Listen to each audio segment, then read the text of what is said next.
ହେ ଈଶ୍ୱର, ମୁଁ ଜାଣିପାରୁନି ତୁମେ ଯେଉଁ ସବୁ ମୂଲ୍ୟବାନ ବା ସବୁଠାରୁ ଅଧିକ ମୂଲ୍ୟ ଯାହାର ସେଭଳି ବସ୍ତୁଗୁଡ଼ିକର ନାମ କାହିଁକି ଦୁଇଟି ଅକ୍ଷରରେ ରଖ।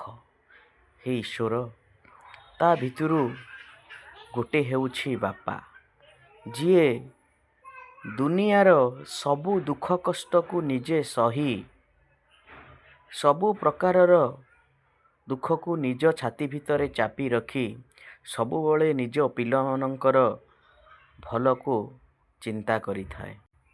ହେ ଈଶ୍ୱର,